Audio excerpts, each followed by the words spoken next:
Dirty Sports, episode 703. We're live on YouTube in 5, 4, 3.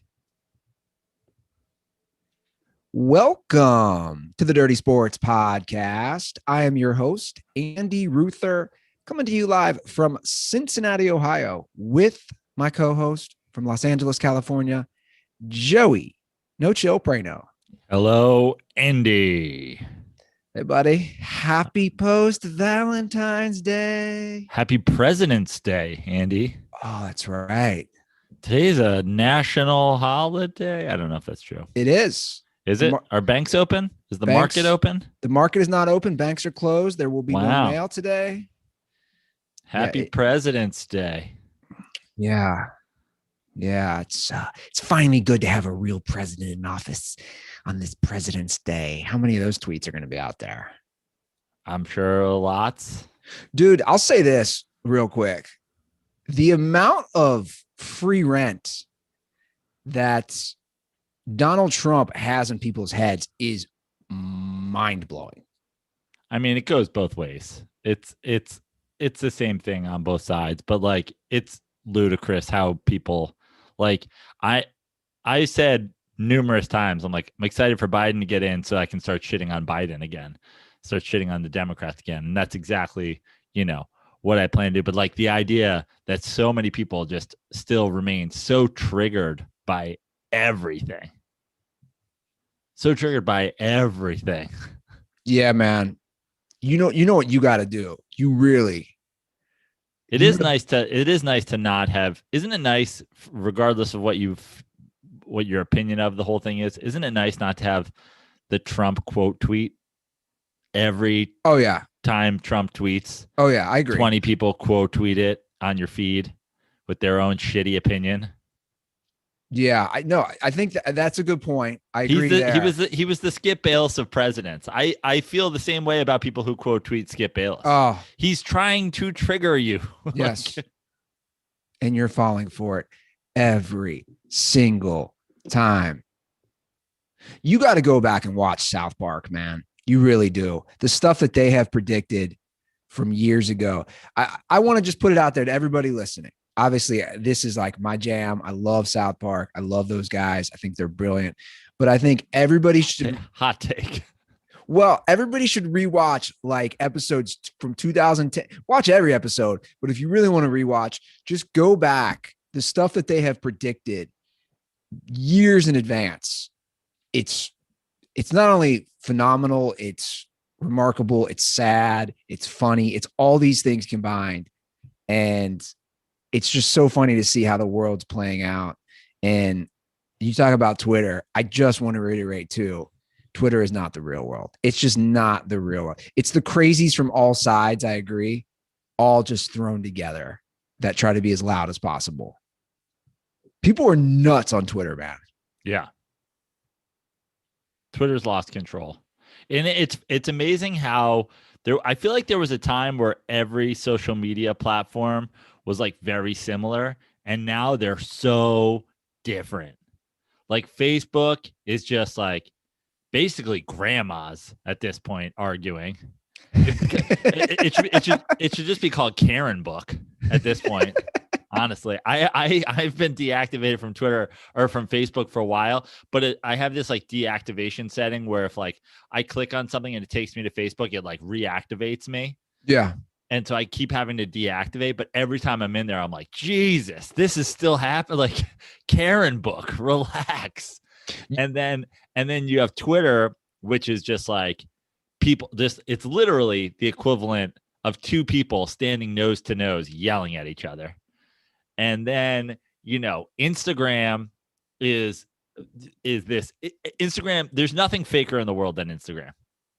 Every single thing on Instagram, everybody is just showing what they wish their life looked like.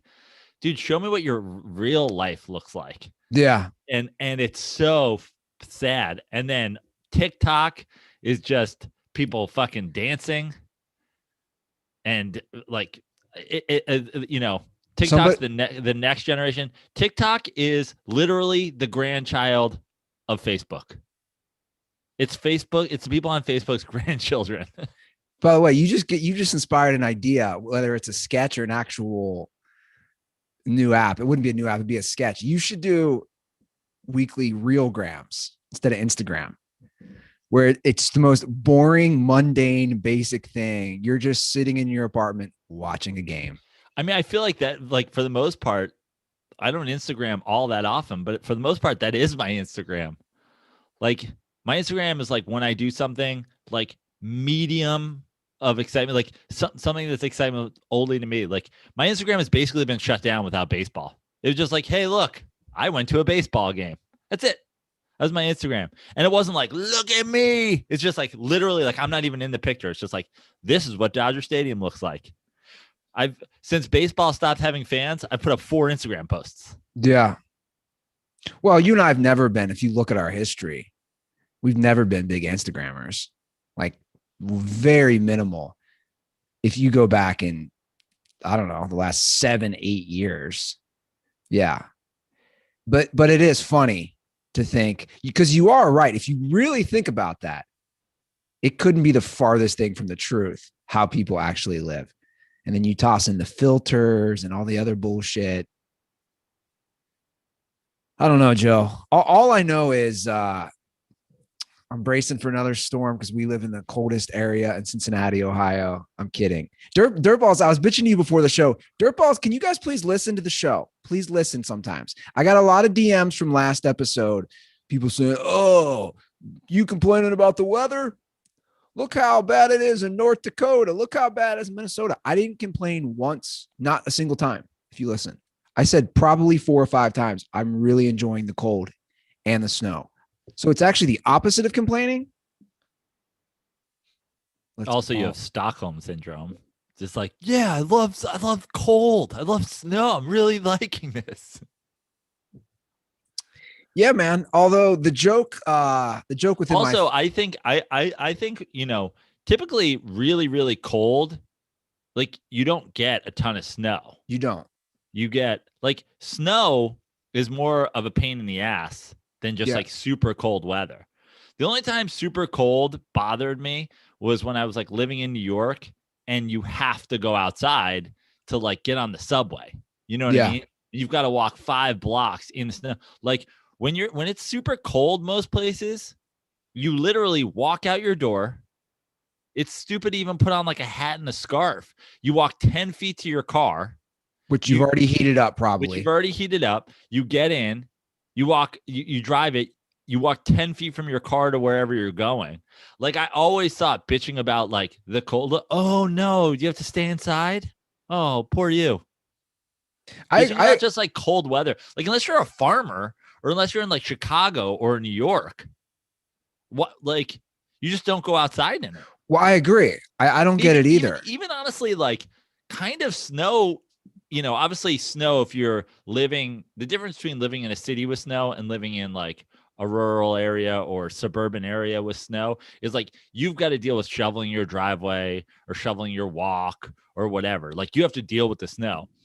In New York, the snow is like, yeah, I got to go outside and like the walk to the subway. There could be one of those fake, what always got me in New York was the fake puddle pavement.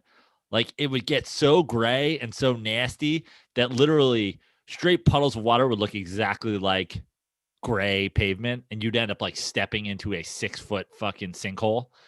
And it's like that scene in Groundhog Day. Yeah. But you didn't have to do any of the shoveling. So that was nice. But you still have to like walk in it.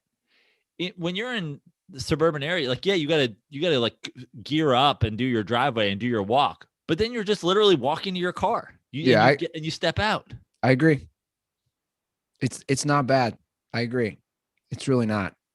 But I did with the weather. Also, just so you know, as long as you're willing to deal with socialism, you don't have to deal with snow or cold. It's 61 degrees here today.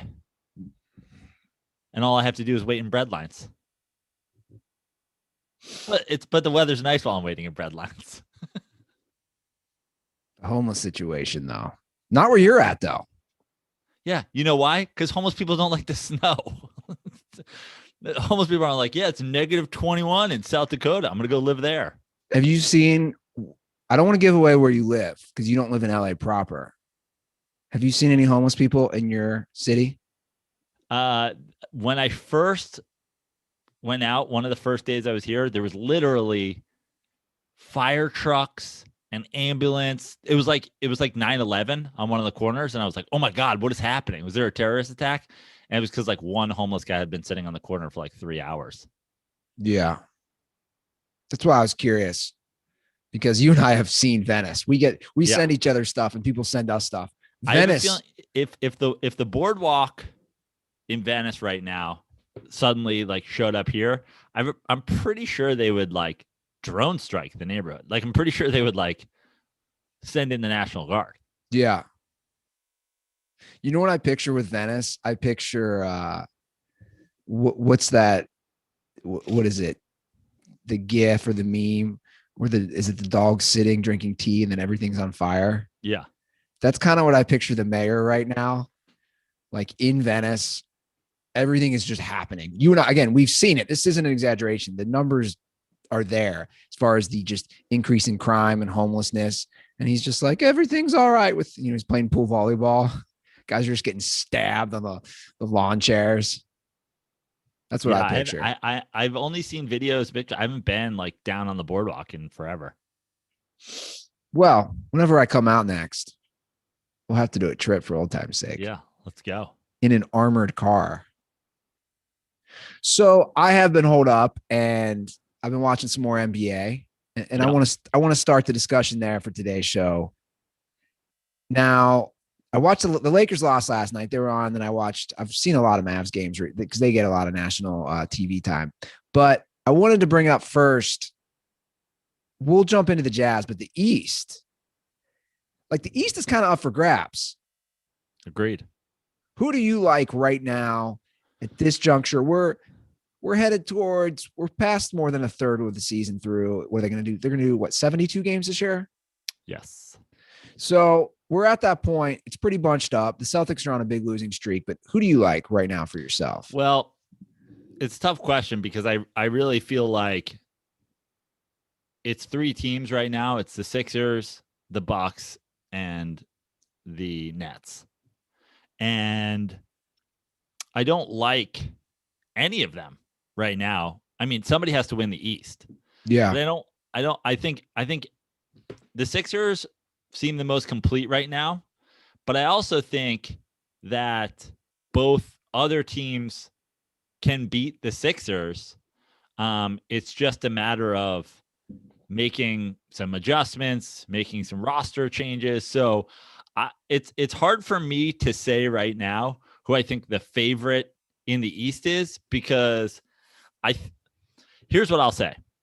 I think the team with the highest ceiling is Brooklyn. Yeah.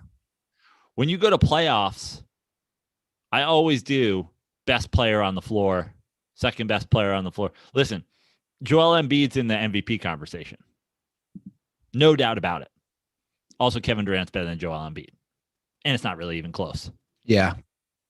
So, James Harden, kind of better than Joel Embiid. Like, not to mention, Kevin Durant is currently sitting out with an injury problem.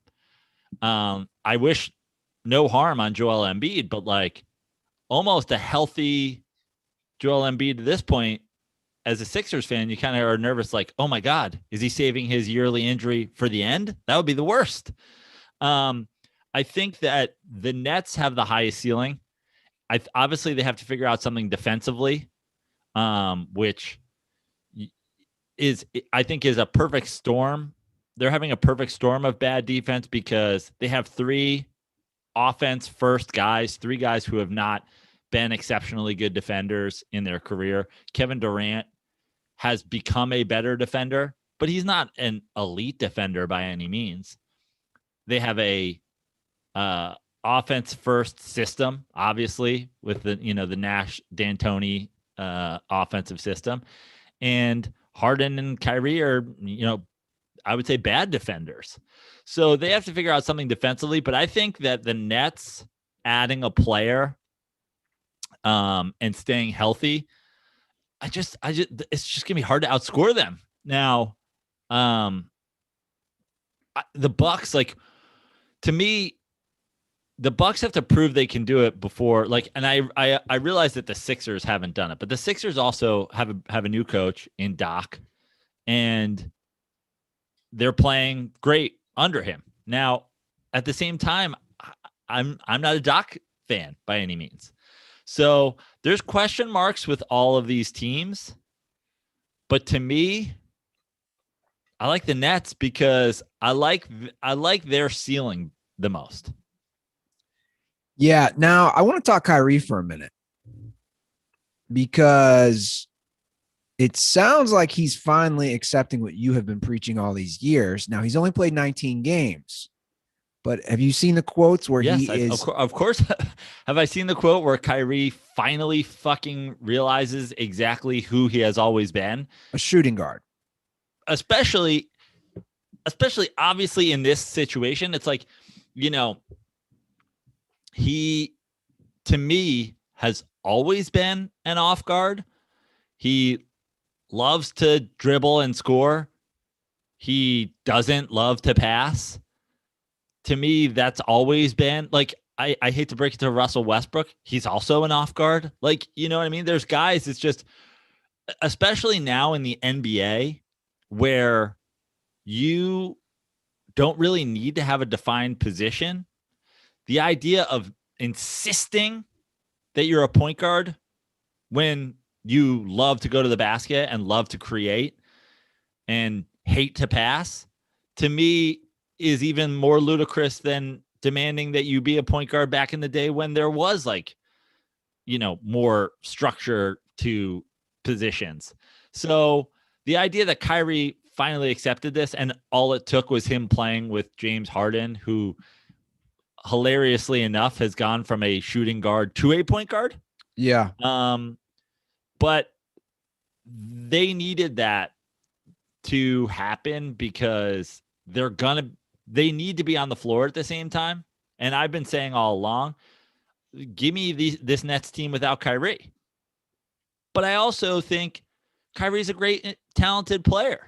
And Kyrie is an awesome shooter. And Kyrie having spot up shooting ability and then being able to go to the basket when he needs to is everything.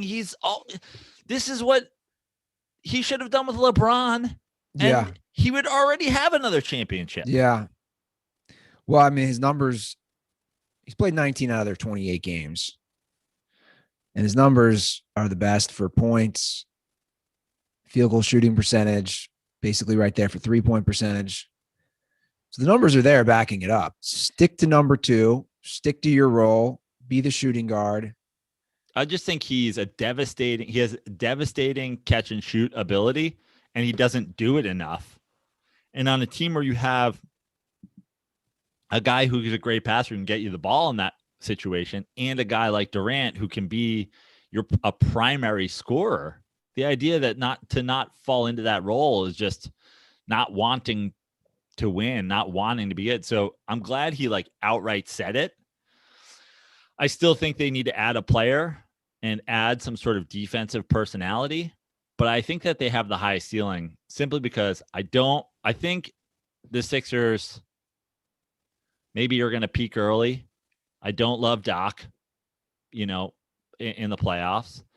And until the Bucks show me that they can, make it to an NBA Finals. Yeah. Like Kevin Durant showed me he can make it to the NBA Finals. Like Kevin Durant showed me he can be the leader on a great team. Nobody on the Sixers has shown me that. Nobody on the Bucks has shown me that. I believe in D'Antoni / Nash / D'Antoni, if you want to say it that way out of respect. But, like, Nash Tony. Yeah, Nash Tony. It sounds like a good pizza restaurant, by the way. Yeah. Man, the pepperoni they put on Nash Tony's. Let's open Nash Tony's. We'll get you your pizza in 7 seconds or less. Dude, you're already coming up with marketing. I love it. Yeah. I think this is a good idea. I can see Steve Nash backing it. D'Antoni's for sure going to back it. Yeah, D'Antoni will love it. And then you could have contests to see who can eat a slice in 7 seconds or less. And if you do that, like the pick and sausage rolls.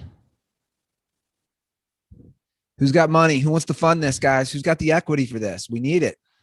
Let's do it. Where are you opening this up at? In Brooklyn? Seems like a no-brainer. Right? Yeah. Because, if there's one thing that Brooklyn needs, it's more pizza restaurants. Yeah. Either that or we're opening up everywhere besides Brooklyn and we just call it Brooklyn-style pizza, Nash Tony's Brooklyn-style pizza. I wonder the percentage of pizza restaurants or how many, per square mile in Brooklyn or maybe even New York, how many pizza spots there are. I would say in the 5-digit numbers for sure. Like it's just that crazy. Yeah. I bet you there's 75 locations of Original Rays. I'm Googling it. I have to. How many pizza shops are in Manhattan? That's Manhattan. I mean, it's a good start. All right. This one's from 2015. I was curious. This is from Quora, the question answer thing. So this is from the health department. And again, 2015, 1,700 pizza spots. Just in Manhattan, which is by far the smallest of all the. No, this says New York City Health Department. Okay. That's insane still. That's like how often, yeah, that seems low. How often are you eating pizza when you're living there? Oh, I mean, multiple times a week. No doubt about that. Yeah? Yeah. Because in New York, you could eat pizza. Like pizza, you don't even necessarily have it as a meal. You know what I mean? You don't need to have you get a slice when you're in a rush, just grab a slice on your way in or out of something. Pizza after the bar, like you go to a bar, it's like kind of reckless not to put a little pizza in your stomach before you go to bed. Like multiple times a week, easily. I'm seeing another thing. At least 2. I'm seeing another thing claiming 32,000. Yeah, I think that's closer than 1,700. Nash Tony's. Yeah. Make it happen. By the way, I agree with you. I think if you look at the talent, that they are going to have the highest ceiling. They have a defensive problem. There's no doubt about that. But I feel like they've got it, this season is still very young. And you also have 3 guys who've all made it to the finals before. Like, let's not forget that. It really is important to bring up. The experience level come playoff time is huge. And I just think it would be reckless for them not to, go all in and add players. I mean, obviously Drummond is now being shopped around. I don't know that he's quite a fit there, but that's a guy like that where just a big man in the middle to just clog up the lane a little bit. They need some defense, but I like their squad. I really do. I like this round. I mean, the idea of having a Joe Harris type as a catch and shoot on that team. I just think that they're going to be able to score a lot of points. I think that the focus day in and day out from that coaching staff in terms of a series, okay, we know now, it's always going to be easier to defend when you're defending the same team every day. Yeah. Yeah, I think it's too early because I think there's still moves that need to be made. But if you put a gun to my head, I'd say the Nets, even though they straight up cannot do it unless they make defensive adjustments. Yeah. What about let's move into the West. The Jazz. I knew the Jazz were playing well.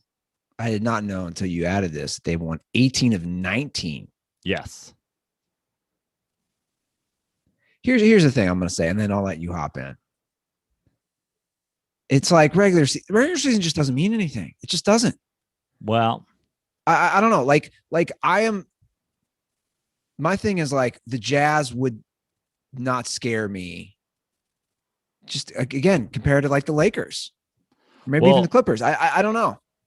I think that there's, a lot of factors. Obviously, right now Anthony Davis is hurt.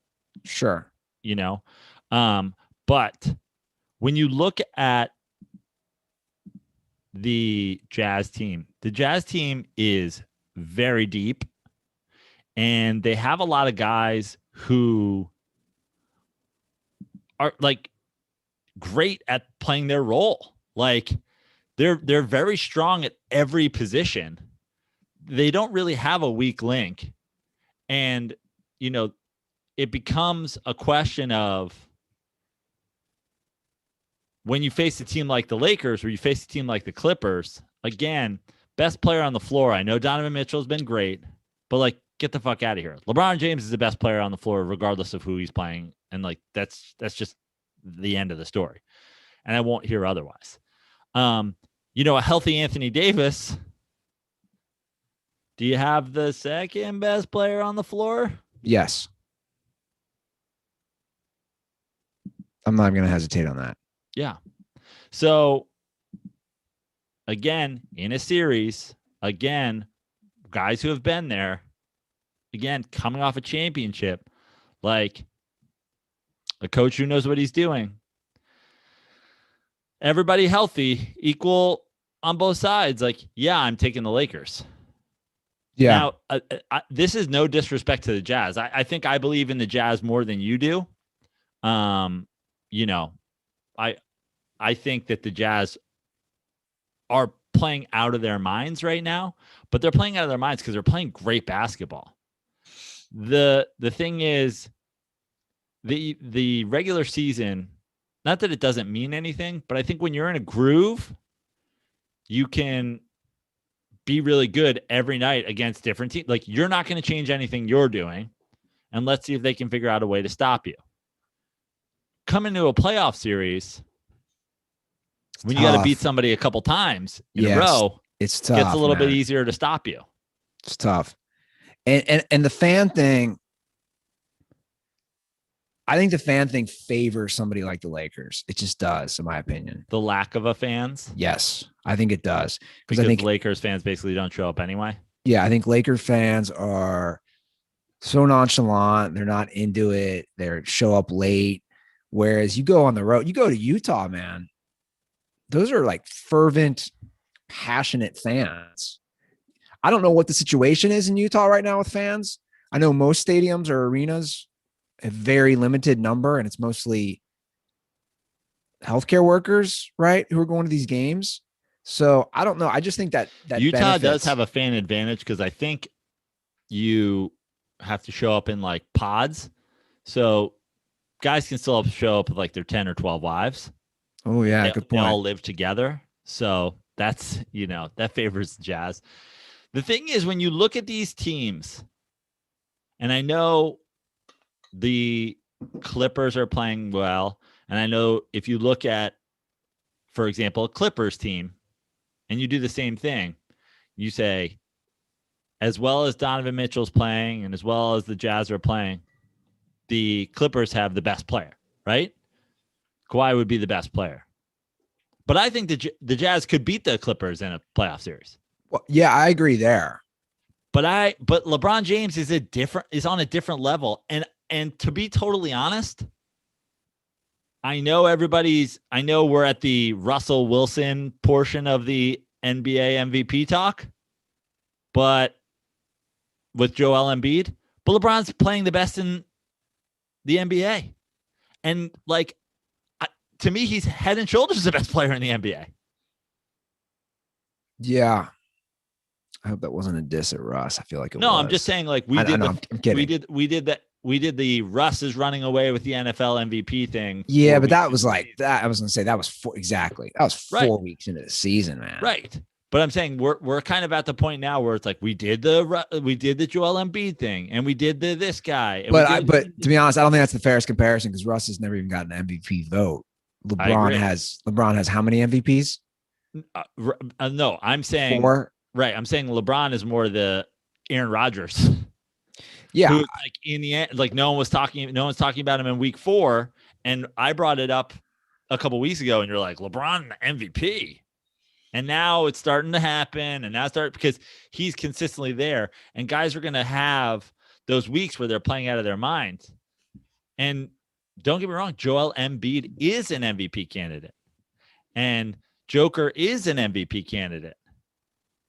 But LeBron James is still the best player in the NBA. And if you watch on any given night, what he does across the board.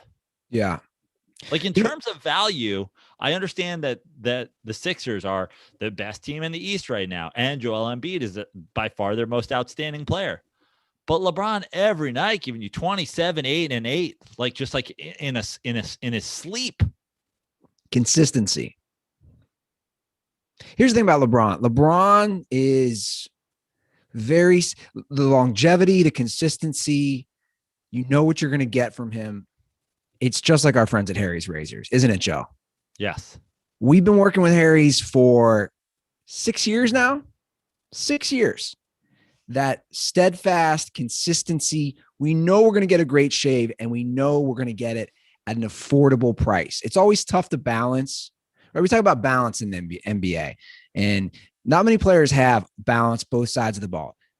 Harry's has the balance of it's a great product, and it's also affordable. Dirt balls. For a limited time, Harry's is offering their starter set plus a free body wash for just $3 at harrys.com/dirty.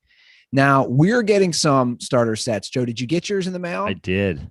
Okay. So we both got our starter sets. We see what's in that. Again, guys, some great products, all for just $3. Harry's delivers a close, comfortable shave at a fair price, only $2 per refill. What a great deal. 100% quality guaranteed. This is what I love about Harry's. They stand behind the quality of their blades so much that they have 100% money back guarantee on harrys.com. So listen up, dirtballs. For a limited time, Harry's has an exclusive offer for all the listeners of this show. Once again, new customers get a Harry's starter set and a free body wash for just $3 at harrys.com/dirty. That's over a $16 value for just $3. You'll get a 5-blade razor, weighted handle, foaming shave gel, a travel cover, and a travel size body wash. It's an incredible deal, but act fast while supplies last. Go to harrys.com/dirty to redeem your offer. So your vote for MVP right now is LeBron. So it's tough. I think he is the most valuable player. I think what is most impressive about LeBron is, and I said that when I watched his, when I watched that feed that was just a camera angle on LeBron, he doesn't work that hard to do this. Mm-hmm. I think LeBron James has hit the point in his career where he's figured out the cruise control. And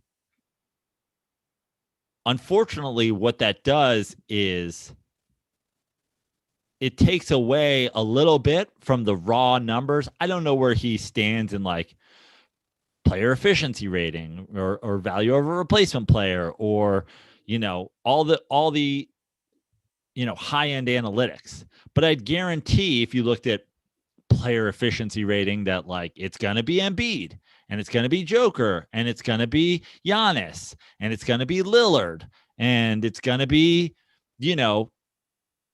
CJ and it's going to be, Donovan Mitchell. And like, you're going to have a lot of those guys that are ahead of LeBron, but they're working so hard to do it. And he's in cruise control and he's probably 9th or something, or, 7th or whatever it is. And he doesn't have to work that hard. He quietly goes for 28, 8, and 8. And whenever he needs to turn it on, he does. Yeah, I'm looking at it right now.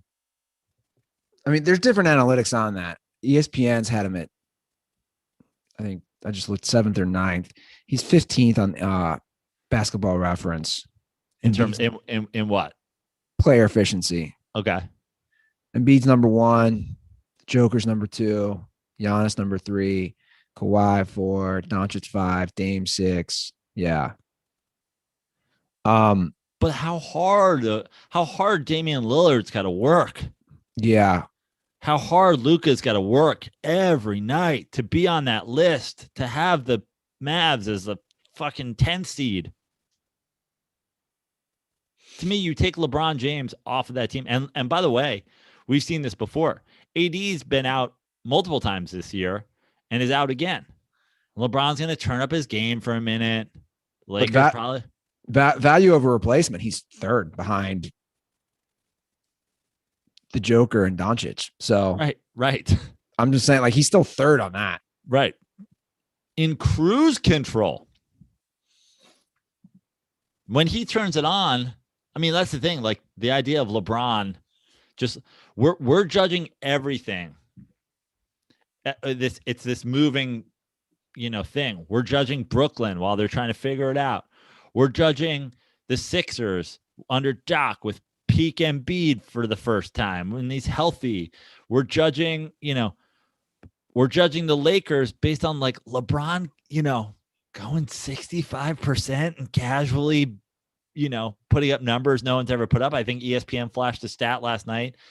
He went 25, 7-7 for X amount of games.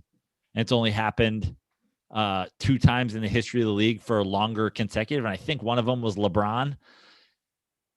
Like, there's never been anybody who more quietly delivers 27, 8, and 8. Well, the LeBron, like, this is where I'm at with the LeBron watching, and just from a fan of the game. It's interesting because I've gone on some deep dives. Look, I'm holed up in a basement, right? Like, I've gone on some like nerd stat deep dives in the last week or two. LeBron's nearing that point of where's he gonna, he's probably, knock on wood, gonna finish as the NBA points leader. He's gonna finish top 5 in assists. This is where the rings really. He's already higher on the list and by far than anybody who's not a point guard. Oh, he's a point guard. But my point. Yeah, it doesn't even come close. But that's where it gets like really interesting. To me, it's like my focus when I watch LeBron as far as. What about the turnovers, Andy? Like this discussion for me is once you start talking about the ring stuff, and that's fine. It's kind of like the Brady thing, in my opinion. Like once obviously he's got 4 and Jordan has 6, but if he matches Jordan and then I'm a believer in this. If LeBron matches Jordan in rings, then also has way more finals appearance, and then he becomes the NBA all-time leader in points, top 5 in assists, there's just no discussion. There's just none. But also, if the discussion, if we shut the discussion down because he matches Jordan, isn't that valuing rings too much? And then also, like, Bill Russell's got 11 and no one fucking talks about it. No, it could be. And I understand it was a different era, but like, again, I've said this so many times, and this is one of those, like, you're getting old but like the years in, like, Jordan played in the 90s. Yeah. We're in the 20s. We're 30 years from Jordan's first title. Yeah. You go back 30 years from Jordan's first title, you're in the early 60s. It's a good point. It's not that, like, the difference in eras is the same. But Joe, the difference in eras between Jordan and Russell is the same as between Jordan and LeBron. Let's talk about hand checking, though. There was hand checking back then. Hand checking. the number one argument of 90s. Hand checking, by the way, was illegal before I was born. Yeah. That's the number one argument of 90s basketball defenders. But what about hand checking? Can you imagine if people could place the back of their hand on 6'9", 265-pound LeBron, how they'd be able to control him? Dude, yesterday at the end of the half, he went coast to coast in 3 seconds. I watched it. The fucking Nuggets guys it was like a train had gone off the tracks. People were diving out of the way. It was like when a tire goes into the stands at Daytona. There were people just fucking hiding under fucking bleachers. Why didn't somebody throw a hand check at him? If you want an interesting article about LeBron, The Athletic did one, and I didn't fully read it. I skimmed through about his high school football days. Yeah. Did you see it? And this is now a yearly thing that we do. By the way, this is that time of year. right? It's that time of year. Football's over. Baseball hasn't started. We're going to do like, could LeBron have been Antonio Gates? You should watch the highlight reel. I will. And it does go back to your point, which I like, then going even more back to a dirtball call about our kids playing different sports and what sports we want them to play. I think that was from Reed. I think it is good to play different sports because LeBron really is a prime example. He played football through junior year at Akron St. Mary, St. Vincent. And obviously it got to the point where they're like, dude, you can't risk an injury.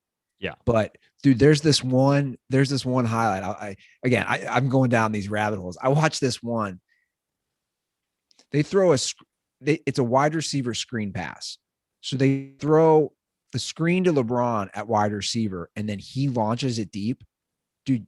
And it's a pass interference, but you should see the cannon that LeBron launches to his fellow wide receiver on looks like a post pattern or a fly pattern, something like that.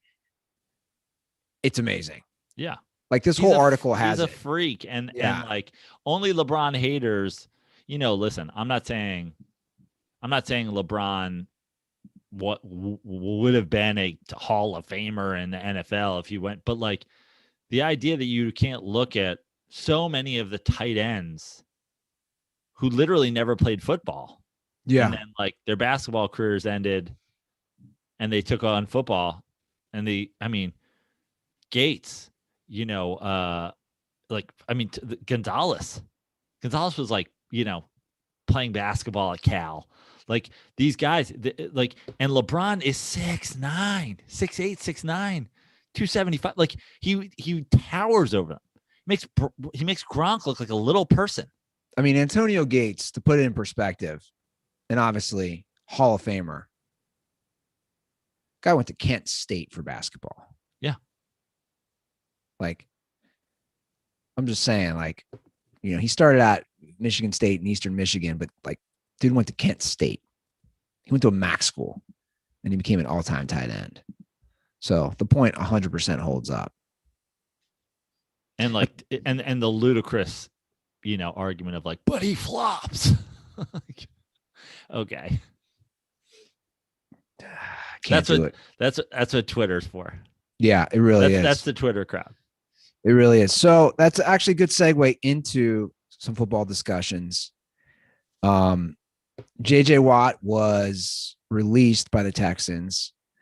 I'm going to play a call because it's a British dirtball who's apparently living in the States. So he's calling about it. Hey, Joe and Andy. It's Will in Portland at Uncle Gully on Instagram. Got a quick question about TJ Watt and what you think about him being released. Sorry, JJ Watt from the Texans. Is this malpractice on the part of the organization, not getting anything in return and just releasing him? Curious what you think. Thanks, bye. Doesn't it just sound so much better when it comes from an English accent? Yeah. Listen to these words. He's talking about malpractice. American dirtballs. Did the Texans fuck up? He's like, is it malpractice? I love it. I mean, look, I think it was a mutual thing, right? That he played there long enough that it's more of a respect thing. Isn't that what I'm gathering, right? I got to say, because he's played there since 2011. So here, the reason that he was hoping that they did this, that they said okay or whatever, is that he doesn't have to wait to sign. He could sign tomorrow with somebody if he wanted to. He doesn't have to wait. Technically, people who will be free agents this year, they're still under contract until X day. And then that's when we say like free agency starts, so he gets a head start on it.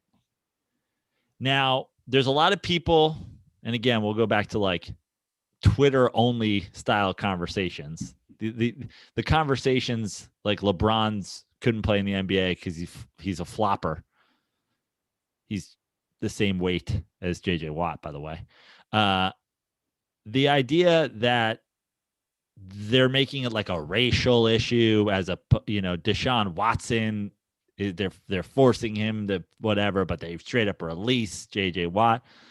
I think that's a stupid discussion, but I will say that it does seem kind of ridiculous that that they would let JJ Watt go when he has some sort of value.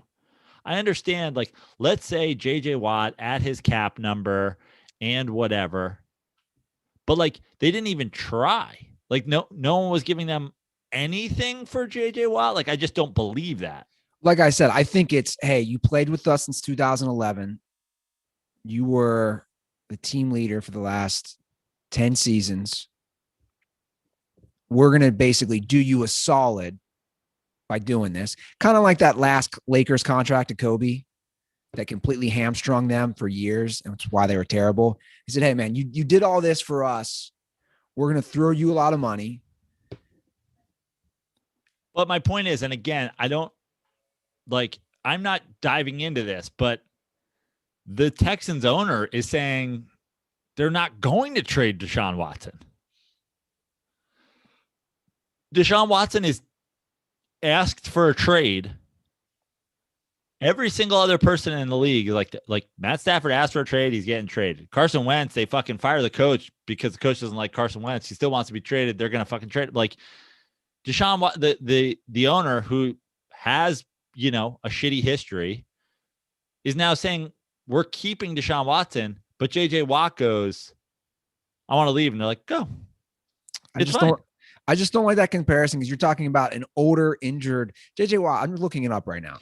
I'm saying they're totally different situations. Yeah, and you have the franchise quarterback. I'm not trying to start this thing. I am saying though, it is weird that they wouldn't have tried to get something for JJ Watt. What did what I mean? Like in terms of everything, like JJ Watt did his job. He wasn't the Super Bowl MVP. He wasn't whatever. Like, I get that he was a really good player for the Texans, but like a lot of teams have had a lot of really good players. It does seem like here's my point. It just does seem like they went out of they're two completely different situations, right? And if you look at them side by side, it makes sense. But when you look at how both are being pushed to the extremes, he asked for a release. They immediately gave it to him. So like they couldn't have been more cordial to his desires. Deshaun Watson asked for a trade. Okay. If they said, fine, we're not going to release you. You have value. We're going to trade you. That makes sense. They're doing the opposite. They're saying, we're not going to trade you. Like both are getting pushed to the extremes. I know, but again, to me, it comes back to, I don't know what the value is for JJ Watt. The truth is, I just looked it up. Out of his last 5 seasons, he's played 16 games twice. His other 3 seasons are a combined 16 games. So we all know injuries have really hampered him in his career. And you're talking about a guy on his decline. Listen, versus I understand. I'm just saying franchise quarterback. But they're happening simultaneously, and one guy's making a request, and it's immediately granted. The other guy's making a request, and they're not saying we're going to trade you. We got your request. We appreciate what you did. It's not that easy. We still have to find the best fit. We still have to get a first rounder. They're saying, fuck you. Look, as far as we're concerned, we're not trading you. I think we'll never know. I've seen all that stuff too about the racial motivation. I don't know. I don't even necessarily think it's like just that simple, but I think it's like, again, these things both happening side by side and then being handled drastically differently. Not just one guy gets released when he wants to be released and one guy gets traded when he wants to get traded, as opposed to being released at the same time. The only place it gets sketchy is the report, which I believe started happening on Friday, with the owner saying, like, as far as we're concerned, Deshaun Watson's going to be here. That's when you're like, okay, we're not doing this rebuild thing. You're not just like letting Watt go and you're going to let me go you're going to take the best trade. Now, is this part of negotiations? Is this part of trying to get a better deal for him? Whatever. But it all happening simultaneously it does have some bad vibes to it. Well, being lost in all this is the fact that JJ Watt, his brothers, all of them represent Subway, and the fact that they still have that contract. And also the fact that every time I make a joke about it, we've learned on Dirty Sports Twitter, there are Subway stands out there defending it, which is mind-blowing. Nothing is mind-blowing anymore at this point, Andy. The defense of Subway, I just cannot understand. I just can't. I feel like this is new, though. Like, I feel like I feel like it took a while for Subway to break you. Like, I don't feel like you were early on the Subway is disgusting train. Like, it was definitely post-pedophile case for you. It was. Like, most people didn't need their spokesman to get arrested for kiddie porn to be like, Subway's gross. Well, look, I've you know what's helped is more Jersey Mike's and like Jimmy John's franchises. Used to not have those. They weren't as prevalent. I think, yeah. And you know what? And I hate to say this, Andy, but I also think that, you know, I come from a place where like every mom and pop shop's deli fucking smashes all of those places. Sure. So I hate to go full like, you know, the people who fucking eat Applebee's probably enjoy Subway, but like, this is what I'm saying when I say the fucking, you know, you get to certain parts of the world and you're like, yeah, Subway. What's the problem with Subway? It's like, I don't know. It's fucking gross. But I'm living in Applebee's country, right? I'm living. But what I'm saying is now. But here's my point. More sandwich chains have spread. You're like, oh, you know, sandwiches can be good. I'm just saying, like, I don't know anybody in my area because I have all. The irony is, no lie, there is a stretch near me within a quarter of a mile, maybe half a mile, on the same exact street, Beachmont Avenue, is all three: Jimmy John's, Subway, and Jersey Mike's. Not once do me or anybody I know or anybody I've been with who's, like you're saying, you know, a quick, I agree, right? The mom and pop's getting better, but like a quick fix. You're like, oh, I'm going to go to Jersey Mike's. Not once have I been with somebody going, hey, let's go to Subway. I would throw that person out of my car. Now, I also have to admit, there was a Subway across the street from me for years when I used to live in the Smut Studio. Did I occasionally go there? And did I definitely go there too much circa 2008 to 2010? Yes. I will fully admit that. Like, Venice didn't have like epic sandwich shops. There wasn't like a standout sandwich shop, but like it was years before I discovered, but I was like, I refused to give up. It was years before I discovered the sandwiches in the back of Bellissimo. Oh my God. Game changer. But then I was like, you know, there was other places I would go to get sandwiches. Like I would go up to the Western, you know, Steak Co. up on Lincoln, and I'd go to this spot and I'd go to that spot, and not having a spot that was just like walking distance from our place, get a good sandwich. But I still wouldn't eat Subway. Yeah, no, like I've got standards. Good for you. I didn't. Not to mention, of all the Subways, that Subway. Oh, that was the most. I don't know how many times I'm going to say it. I always bring it up. Patrons were the fucking workers. Like guys would, you know, you'd rustle a tent on your way, and the guy's like, "Oh, you want a sandwich?" Never will I forget the guy that was with just one razor blade. He needs to get himself some Harry's. It was a single razor blade. You know, it wasn't on a handle. Sitting at the table at Subway, a homeless guy, shaving his face, watching the hair fall on the table. I was there with my buddy, and I'm like, he's like, we cannot eat here. We cannot get us. I know we're trying to get something quick near your place. We can't do that. Yeah. That's Subway. I'm surprised the mayor didn't buy it because that guy lived there. The mayor's ability to like blindly push through terribleness and like defend it to his death is like remarkable. Yeah, it's pretty crazy.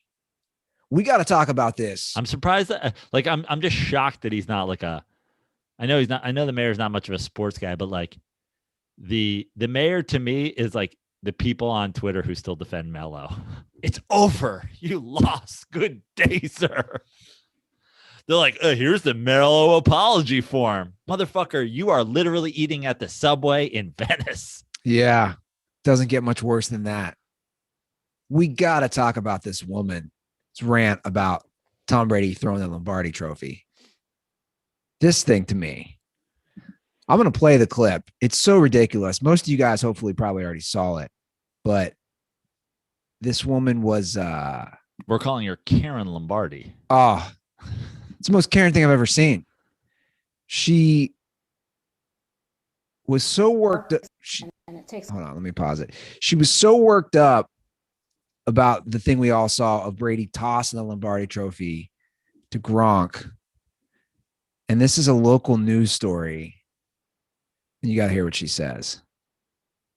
It takes a lot of work, a lot of hard work, a lot of hours go into it. It just really upset me that this trophy was disgraced and disrespected by being thrown as if it was a real football. I didn't sleep for the past 2 nights because of this. I was that upset because I know the passion that goes into this trophy and how my dad and all his fellow silversmiths are so proud to make this. I personally would like an apology, not just to me and my family and the other silversmiths, but to the fans. Hey, you know, I don't use this term lightly. You probably don't really hear me say it much. But I'm going to say it. This fucking bitch. Yeah. This fucking bitch. You want an apology? You didn't even make the goddamn trophy. Yeah, wasn't even you. Your dad did it. Get out of here with that nonsense. Yeah. You want an apology? I hate Tom Brady. Everybody knows that, right? It's well known. I don't like Tom Brady. I don't like Tom Brady for numerous reasons. We won't list them all. This is so fucking stupid. Who gives a shit? Again, it's not even her. Andy, the things that have been done to the Stanley Cup. Oh my God. He threw the fucking trophy. And you know what? If it had gone in the water, it's a different fucking story. It didn't. If I buy a fucking Lamborghini and I destroy it, that's my fucking right. If I look at somebody who doesn't take care of their shit, can I think like, that guy's an asshole? Sure. Is Tom Brady an asshole? Sure. We already knew that. But the league pays for this trophy. And it's a goods and services exchange. The trophy costs $50,000. And by the way, didn't Gronk break the trophy? Yeah, like last year, or 2 years ago, dented it. Yeah. Here's the thing, Andy. The reports, I saw this the other day. It's a $50,000 trophy. And it takes 72 hours to craft. Okay. Now I'm sure that number of 72 hours is exaggerated. But if you did the math, 50,000 divided by 72, it's $694 an hour. We are overpaying you for this trophy. It's a good point. We're overpaying you. Great craftsmanship, whatever. You charge an exorbitant amount for this trophy. We as the league pay for it. After that, it's not your fucking business what happens to it. Yeah. And you know what's proof of that? It's never the guy. It's always Karen. It's always the white Karen. It's always Karen. If your dad has a problem with it, where's your dad? Yeah. Where's the workers? Yeah. Does she even do silversmithing? Yeah. Probably not. I'm sure there's she said numerous people. Okay. Let me hear from them. The fans. It's so ridiculous. Which fans? Karen Lombardi. Which fans deserve an apology? That's what I want to know. She's saying the Bucs fans fucking love it. Bucks fans are loving that they won a title. Yeah. If you told Bucks fans before the season, Tom Brady's going to win the Super Bowl, and then he's going to throw the Lombardi trophy in the ocean, and you will not get to display it, they're going to go, I don't give a fuck. Yeah. Also, you know what happens to this trophy? They take it around for 2 days, and then it goes in a glass case at the executive offices, and no one fucking sees it again unless you have special tickets to walk through that area. Yeah, and the Stanley Cup, they drink out of it. They have sex on it. Like everything happens in that thing. Yeah, and that's what makes it the best trophy. Makes it the trophy the only trophy anybody cares about. Yeah, it's true. I did have our 3rd grade championship trophy for 2 days this weekend. How the idea that you didn't throw it is so ridiculous to me. Well, each kid, it's going to the school. It's the same Yeah. thing. Each kid gets to keep it for a night or two. So I just stared at it, ate edibles, It's the biggest piece of shit ever. Let me tell you, the zero respect that you get in the 3rd grade when you win a tournament. How dare you?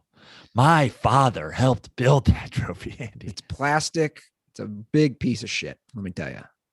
But I mean, at $50,000, like, there's no way that, like, I don't know what silver costs these days, but like, these silversmiths or whatever, like, they're making dough on this. This isn't a charity event for them. Yeah, lady, your dad just did that job. Your kids, the grandkids, just got really good presents coming up. Yeah, because of that Lombardi trophy. So actually, it'd be more beneficial for you if he did throw it in the ocean, because they'd have to make another one. Yeah, exactly. Which means another good payday for you. Yeah. Like, if you get a car, you sign the deal on the car, it's paid for. You drive it off a lot, you get T-boned. The fucking salesman jizzes in his pants. Yeah. He's like, bro, we got a whole lot of cars. Come on back. We got you. So I got to bring up Urban Meyer. I love shitting on Urban Meyer. It's kind of a thing I do with a couple of my brothers, to my little brother, since he went to Ohio State. Is Urban Meyer retiring before starting because he's sick? No, that'll come soon. But I love that he hires. This is what I love. Last week, he hires the strength coach from Iowa, Chris Doyle, who. And this is not, I know the story now. Just I want to say right up front, this was a guy that had already been. This is not a Jared Porter situation where it's all discovered after the hire. No, this was he knew everything. Yeah. So this guy had a checkered past with bullying, racism, whatever you want to call it, allegations. Look, the truth is, I don't fully know all the details. I haven't read enough about it. I don't care enough. Maybe I should have. Maybe that's lack of due diligence from my part. But all I know is this much. He has controversy surrounding him, right? When he is a strength coach at Iowa, from, again, multiple angles, from racial stuff to bullying players. He's not a guy you want to hire because you're bringing in baggage. What does Urban do? He, quote unquote, vets him and hires him as the strength coach for Jacksonville. Obviously, big backlash. He resigns. Chris Doyle does, the strength coach, within 24 hours of being hired. And the Texans immediately hire him. Yes. He's going to be the starting quarterback. Actually, I'm sure he was told, right, to resign. But this is why I'm bringing this up, Joe. Like, you're Urban Meyer. This is your first move. This does not bode well. It just, like, if this is the decision making if this is the decisions you're making, red flag, hey, stay away from this guy. And Urban's like, you know what? I think I'm going to hire him.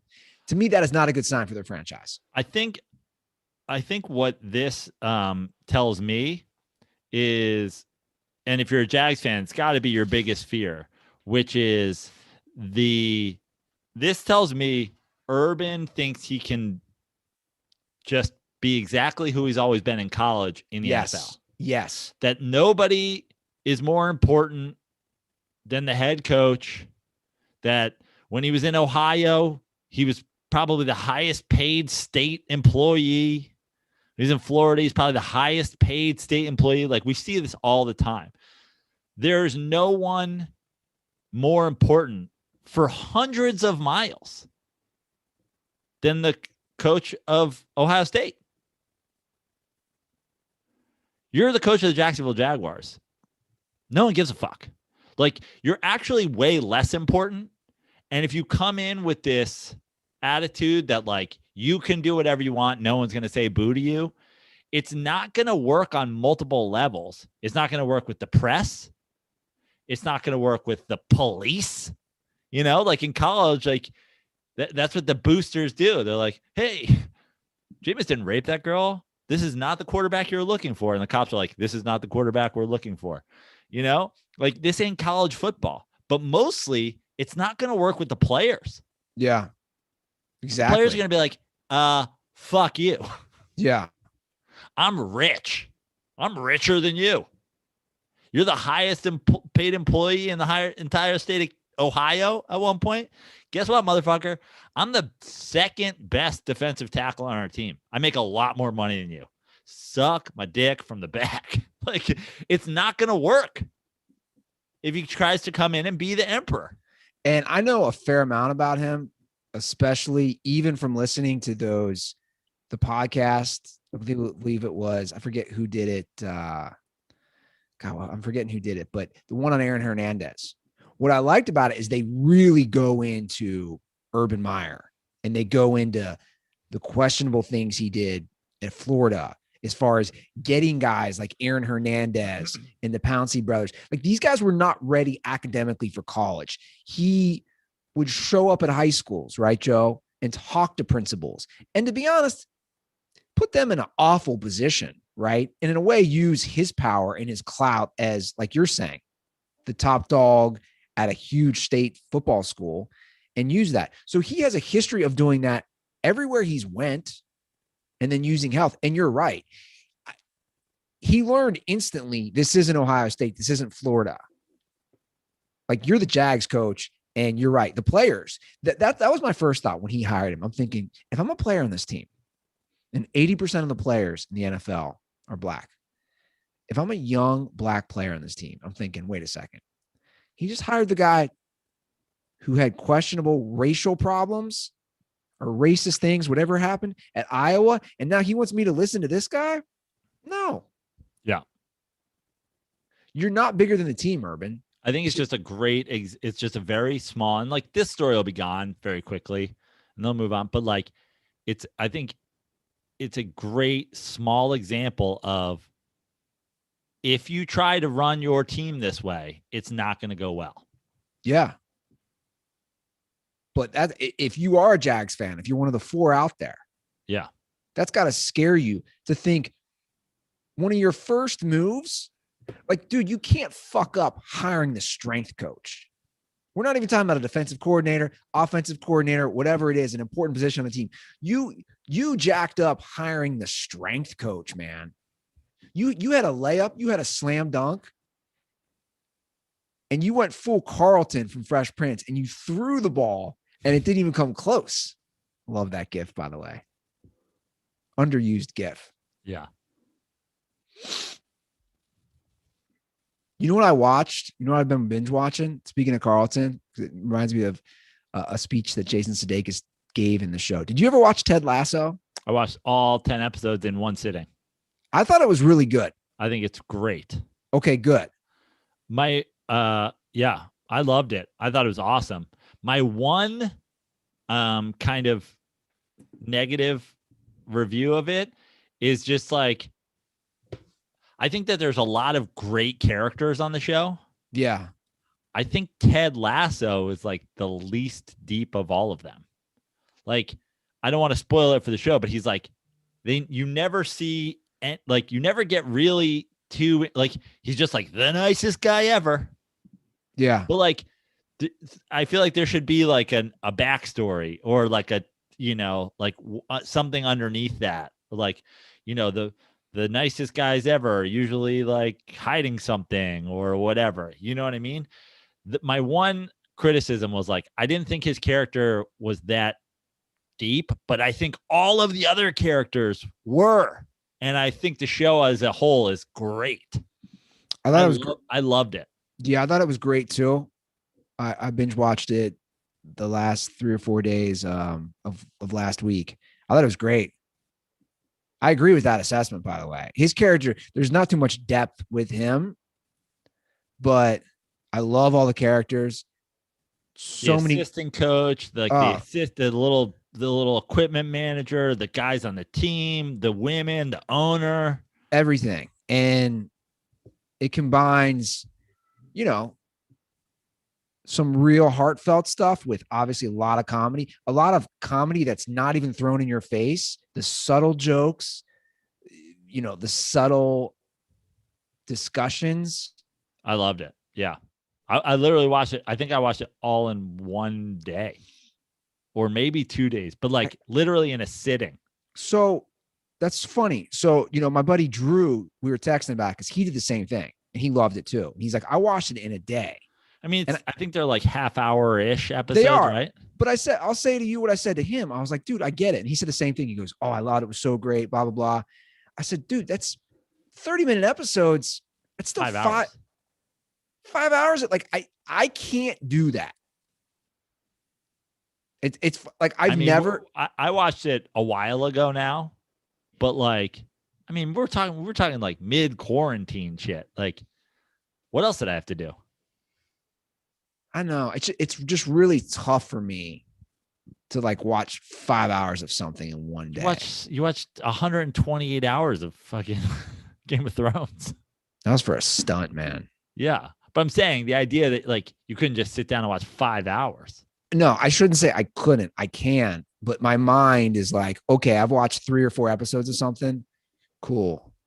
To me, it's all about like when I started and what I'm doing. Like, I feel like we started it at like 7:00 and we're like, hey, let's watch a couple of these. And we're like, oh, we like it.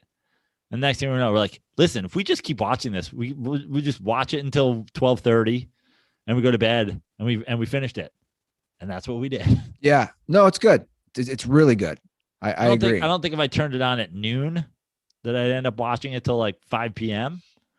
But it was like, oh, let's put on a movie. Yeah. And we just ended up basically watching 2 movies in a row. Well, obviously I had some time and I'm going to have more time this week because we're getting some more snow, but I'm ready for spring, Joe. I really am. Like I shouldn't say I'm enjoying everything, but when spring comes, I was showing it off to my buddy who's an avid golf fan. I can't wait to use this minimal golf bag. I mean, you got it really is a game changer. I take it out on the course. People, asking me about it. The other day, I played with Laz on Friday, and he was like, the color of the speaker matches the bag. Like, did it come? I was like, yeah, it came with the bag. It's also got a cell phone charger.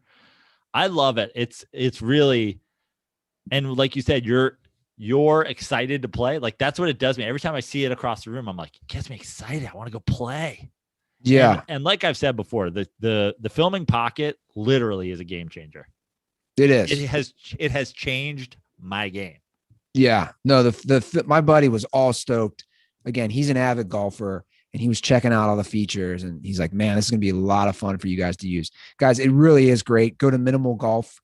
Actually, no, it's not Minimal Golf. What is, or is it Minimal Golf? Minimalgolf.com. Okay. That is. It is minimalgolf.com. So go to minimalgolf.com. Check it out. They really have the coolest, most innovative bags. Some of the great features. They have the patent pending phone holder filming pocket, which Joe and I are talking about. That way you can film your swings. The internal stand mechanism, 4-way divider, 2 full length. It very comfortably carries 14 clubs. The backpack strap is very comfortable. I've been testing it out. Again, I'm just chomping at the bit to use it. Magnetic pocket closures versus having zippers is so much better. The lightweight, the cooler pocket with ice strip holes.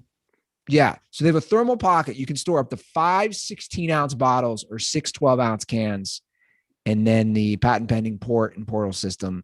Guys, it's a great golf bag. I really can't rave about it enough. I know a lot of dirt balls are also just as excited to have it. Again, it's minimalgolf.com. Go to their website, check it out, get a customized bag. I have Dirty Sports on my bag. I have my initials. It's just a great bag, and I'm stoked for the snow to thaw and test out my golf swing. And two quick things on it, Andy. One, I've called it the Tesla of golf bags, but like at Honda prices, it's not that much more expensive than a regular golf bag. So it's less expensive than some regular golf bags. My brother paid more for his golf bag, and I'm like, what?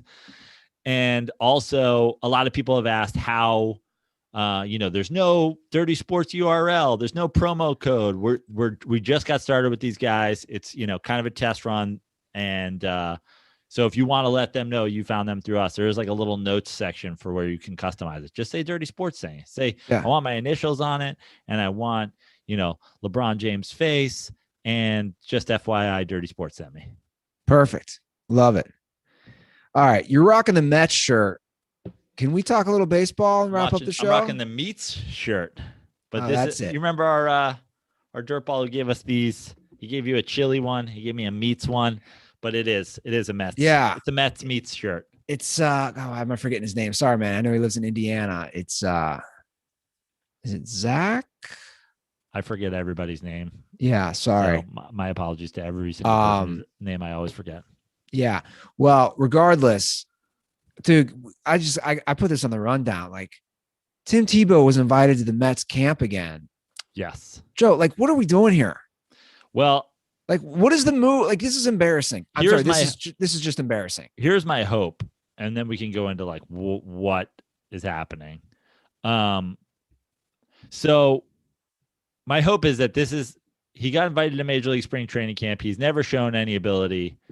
This year, my hope is that when he does not make the team, as he will not, there's no chance that he makes the team, that then this is the end of the experiment, and that they don't send him to the minors. He doesn't go to the minors this year. He doesn't get offered a contract. Now, here's what I think happened and why it's still happening. I think the Mets and Sandy Alderson specifically believed in the idea of giving him a shot. He's a great athlete. He's a hard worker. He's shown whatever. He's not incompetent. So they gave him a shot. Okay. And I actually was fine with them going like, all right, let's see if it happens. Let's see it. The fact that it continued to happen, I think, is a Wilpon thing. Oh, he's selling jerseys. Oh, he's selling tickets to minor league things. And they're Mr. fucking scam artist, cheapo. Like, they'll take the $50 on every Tebow jersey and they'll happily, steal that money. I think what happened this year, and I could be wrong, but the Cohen era has begun. And as if to say, no, I wasn't just a yes man for the Wilpons. I wasn't just doing their bidding. Tebow's deserved this the whole time. He didn't want to look like it was all a fucking scam. So he's inviting him to one last spring training. They cut him and it's over. But I actually think it would have been more of a honorable thing to just be like, no, fuck you. You're gone. Let me just say how bad these numbers are. First of all, Tebow's 33. 33. Yeah. So he's been invited to the last 4 years of spring training. In those 34 games, he's batting 151. Yeah. With one home run. Now, let me go over his numbers in AAA. In AAA, he batted 163 with 4 homers and 19 RBIs with the Syracuse AAA team. So in spring training in AAA, 163 and 151. This is just embarrassing. I just don't get it. Like, you're not making money off Tebow. Like, what is the move here? Well, I mean, and Tebow, I'd argue that you are, because just remember the crowd that Tebow, remember Tebow's target market. But does he still have that crowd is the question? I think if you go on Twitter and you look at it, I think you'll see that crowd still exists. I mean, what's Jesus batting? 0? You know, like these people believe in fucking Cloud Man, you know, with 0, he's at 0 homers. Like, so yeah, I think that, you know, that crowd, it's the only that crowd can be convinced. Like other crowds will throw everything under the bus, but the faith crowd, the John 3:14ers, they're the only ones that never give up, no matter how much evidence there are to the contrary. I don't know, man. I just put him into Twitter. It's mostly hate. I mean, these are the most recent ones, but it's like, I know what you're saying. I just think the Tebow, like, I don't know. I also think he's kind of a dick. Oh, I mean, I totally think my thing is, dude, you're stealing a spot from somebody. Like I can already see people arguing with me on this one, but that's fine. My argument would say, you're stealing a spot from somebody. You have the money. You work for ESPN, the SEC network. You have endorsement deals. You get paid extreme amounts of money to do public speaking. You're stealing a spot, and that's both on him and on the Mets, from some young kid from, whether it's the States, Dominican Republic, wherever, some young kid who might make the team, who might have a chance, or at least could have a spring training. Listen, man, you're preaching to the choir. I mean, my opinion was, like, I thought, you know, he's been kneeling all over football fields for years. I thought we would have colluded him to keep him out of all sports forever. Like, get the fuck out of here with your kneeling ass. Fuck Tebow. I hope this is the last of his spring training. Honestly, I don't know how he's even allowed to participate in sports with all the goddamn kneeling he did. So, yeah, hopefully this is the end. Is he still a virgin? I pray. I'm on my knees praying that this is the end of Tim Tebow. Do we think he's a virgin? Did he get married? I don't know.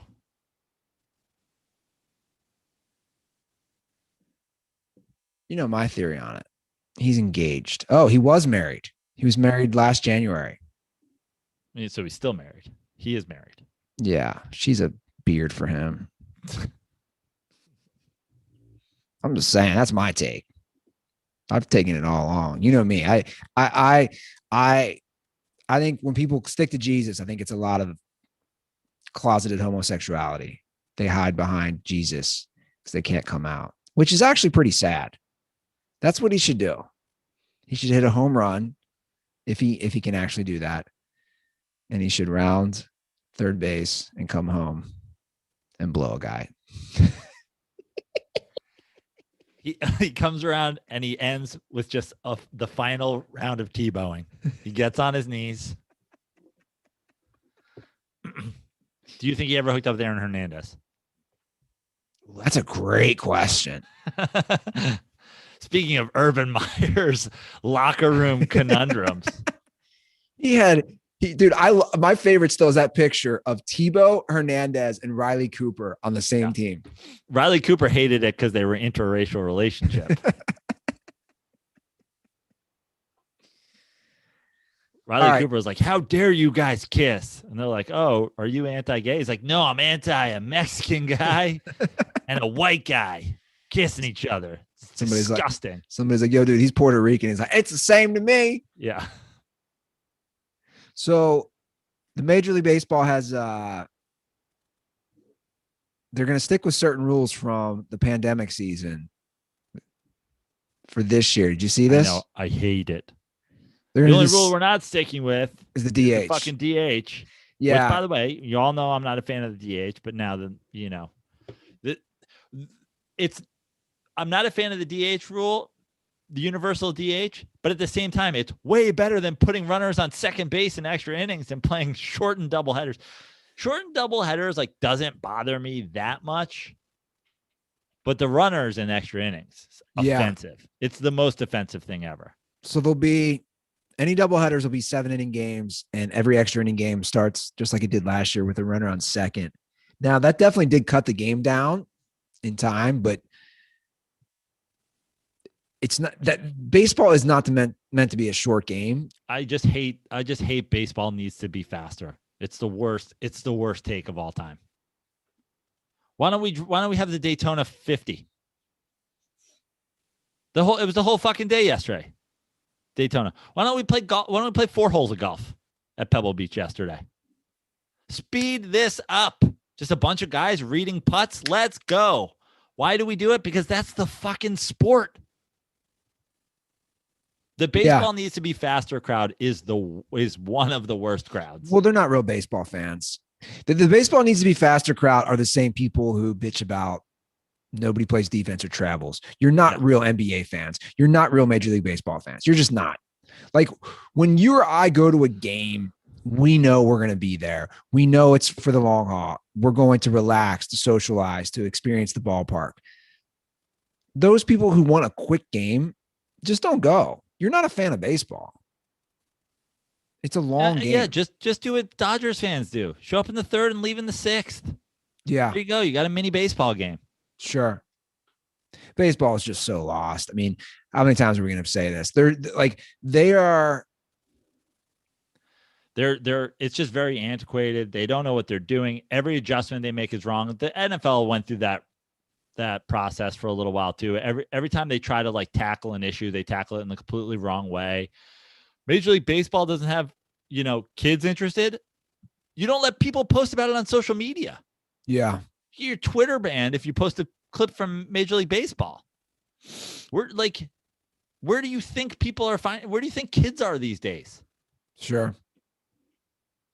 Yeah, man. I don't know where that sport, obviously they get the money from the advertising and the TV deals, but if you project ahead in 25 years, I just don't know where that sport is at. It's dying a slow death right before our eyes.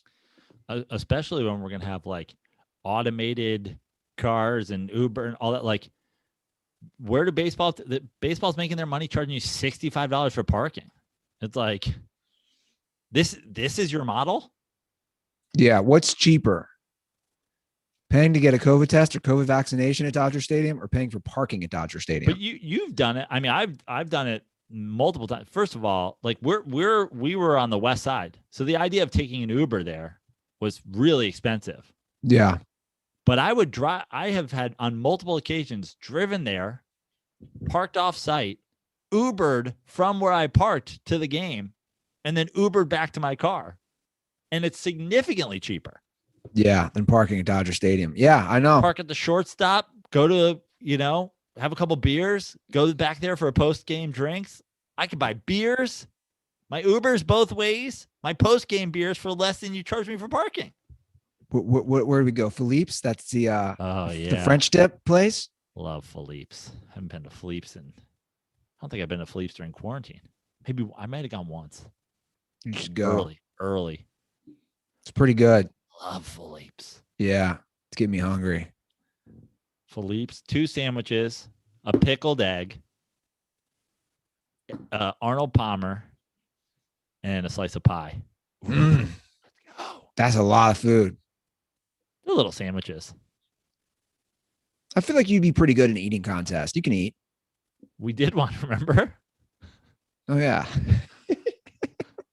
I didn't succeed it, but I felt like I had a good showing, especially considering we ate McDonald's at 4 p.m. like idiots. That was a reckless move. That was the most reckless move. I'm blaming Nick for not stopping that. I mean, the reckless move of eating the McDonald's in the afternoon turned you into, one of the other mice in Speedy Gonzalez, just middle of the steak. You throw your big sombrero down on your head and lean against the wall and go to sleep. You quit 3 minutes in. You're like, I am done with this eating. No más steak para mí. What was the challenge? And Pat McAfee threw up when he did it. What's the McDonald's challenge? The McDonald's challenge? I feel like I could do the McDonald's challenge. I was going to say, I think you could do that. I feel like we've talked about this before. What is it again? It was all the craze. I forget, but it's a lot of food. But I feel like when I compare it to the food from Texas, it doesn't even seem like close to the same amount of food. I agree. Now the thing is, there's drinks involved, which is like Okay, you want to hear what it is? definitely a game changer. Yeah. Damn. It's a lot, but it's not crazy. And it's crazy because Pat McAfee puked, but it's not that crazy. It's this much? No. 4 double quarter pounders with cheese, 2 large fries, 20 McNuggets, and 4 large Cokes. See, the Coke those are killer. It's all that carbs and sugar. That's a lot. And I know they have, I know it's like 4 large drinks. I didn't know if it's like Coke specific. Also, McDonald's is bringing back orange drinks, so that would be but like, I feel like with some sweet teas, but even that, the drinks are the hardest part. I will crush the rest of that food. Yeah, I'm looking at pictures. The 4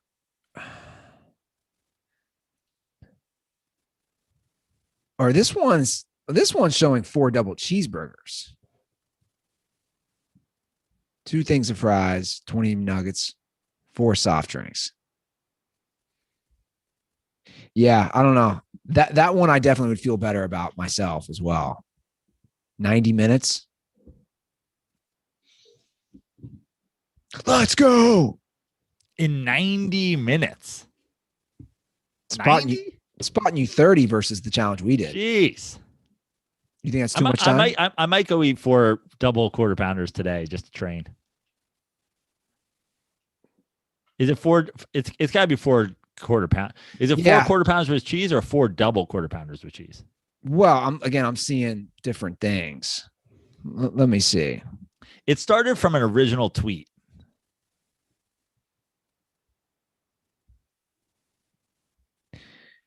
Yeah. It's 4 double quarter pounders with cheese, 2 large fries, 20 McNuggets, 4 Cokes. Wait, did this start during the pandemic? I think it started a while ago, and then it like came back, but like some guy just tweeted it. It was like, well, yeah, well, this has got to be this has got to be the original tweet. This is from March 29th, 2020. Okay. And what does it say? Yeah, and because this has 29,000 likes. Trevor Donovan, I don't know who that is, tweeted, somebody offers you $3,500 to finish everything on this tray in 90 minutes. Would you do it? And it's 4 double quarter pounders with cheese, 20 nuggets, 2 large fries, 4 Cokes. So it's fucking Cokes. Yeah, the Cokes are killer. But you know what? I might eat it all and just like wash it down regularly in an hour and then just use those Cokes just slowly sip on Cokes till the end. Yeah, it'd be a tough one. Well, Dirtballs, that is going to be the show. No calls today, but I would love to hear from you, and so would Joe. Give us a ring for next episode. 310-359-8365 is the hotline number. I'll be checking those daily, so drop us a call. Follow us on Twitter and Instagram at The Dirty Sports. If you have an iTunes review, drop it with your Twitter, Instagram handle, and I'll get you some koozies in the mail. I got a lot I have to send out, so please be patient with that. And that's it from my end, Joe. At Fix Your Life on Twitter, at Joe Prano on all other social media sites. Keep drinking that Miller Lite. And yeah, I think that's all I got today. All right, guys. Well, stay warm or wherever you live. I don't know. Stay cool. We got Dirtballs. Stay super cool. We got Dirtballs from all over. But seriously, drop us a call, 310-359-8365. If I don't play your call, it's probably because it just has bad quality. Normally I play 61 today, 64, 66, getting up into the 70s the weekend. Trying to get me out there to visit. When's your visit? I've been thinking about it. Right. I'm here in Andy's room. Well, I've been thinking about it. I am going to Hilton Head the last week of May. And obviously that's 3 months from now. But I've been thinking about it. God, I would love to get vaccinated first, to be honest. You better bring that golf bag to Hilton Head. Yeah. So, I don't know. I'd love to be vaccinated. We'll talk off air, but I have been thinking about it. So it's been almost 2 months. So we'll see if they'll let us into an empty apartment in Savage Town so we can try the McDonald's challenge. All right. RIP my mail. Gone forever. Aaron Hernandez. I mean, I don't know. Like, they're just not helping me, even though, like I said, I had everything forwarded, but apparently important documents don't get sent my way. Anyway, we'll talk off air about it. Dirtballs, thank you for the support. Have a great